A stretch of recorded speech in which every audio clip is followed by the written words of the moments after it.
नमस्कार, श्री स्वामी समर्थ। मी ज्योती। आज आपण बघणार आहोत इन्स्टंट गुलाबजाम। तर चला बघूया। सर्वप्रथम आपण गुलाबजामसाठी लागणारा पाक तो कसा तयार करायचा आहे। त्याच्यासाठी लागणार आहे साखर, पाणी, थोडीशी विलायची आणि 2 ते 3 काड्या केशरच्या।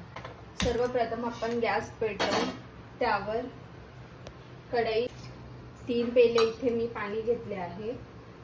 त्यानंतर घेणार आहोत साखर।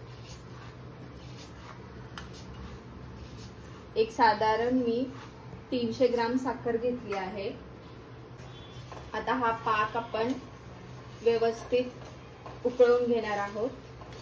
हा कुठल्याही प्रकारचा 1 तारी किंवा 2 तारी असा नाही बनवायचा आहे, फक्त बोटांना चिकटेल असा बनवायचा आहे।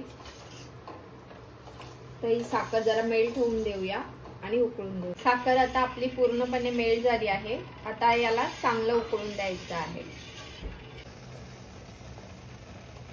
इथे मी तुम्हाला सांगत आहे ट्रिक। जेव्हा पण आपण पाक बनवतो तेव्हा त्याच्यामध्ये 2 चम्मच दूध टाकायचं आहे।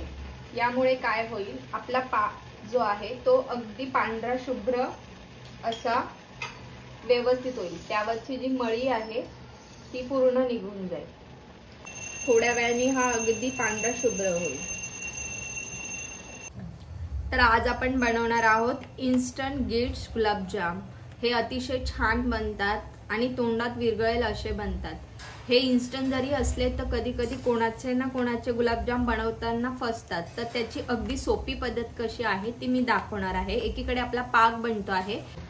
हे बघा, अशा प्रकारे जो काही साखरेमधला कचरा आहे तो हळूवारपणे वरती येतो आणि अशा प्रकारे आपल्या ह्या पाकाची चव अजून वाढवण्यासाठी आपण यामध्ये टाकणार आहोत 2 ते 3 विलायची।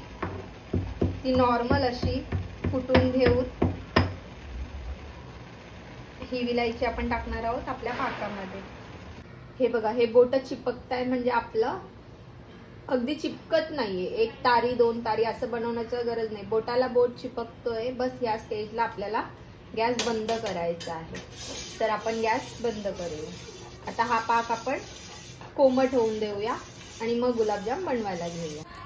थोडेसे हाताला आपण तूप लावून घेणार आहोत आणि गुलाबजामचे गोळे बनवणार आहोत। खीर वगैरे गेली असेल तर गुलाबजाम व्यवस्थित बनणार नाही, म्हणून हातावर थोडेसं व्यवस्थित मळून थोडंसं प्रेस करून मग गोळा वळायचा आहे। आता आपण गुलाबजामुन तळायला घेणार आहोत। त्यासाठी मी घेत आहे तूप। तूप चांगलं व्यवस्थित गरम झालं की आपण गॅस थोडासा मीडियम करणार आहोत। मीडियम गॅसवरच गुलाबजामुन आपले तळणार आहोत। अशा प्रकारे आपण गुलाबजामचे असे गोळे बनवून घेतले आहेत। गॅस अगदी मीडियम करून घेणार आहोत आणि हळूवारपणे त्यामध्ये आपण गुलाबजामुन सोडणार आहोत।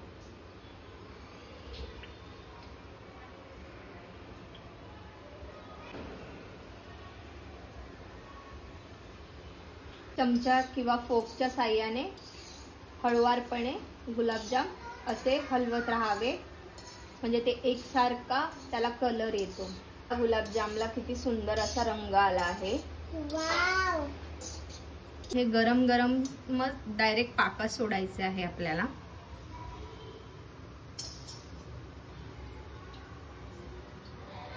हे डायरेक्ट पाकामध्ये सोडायचे आहे, थंड करण्याची आवश्यकता नाही। अशा प्रकारे बाकीचेही गुलाबजाम आपण तळून घेणार आहोत।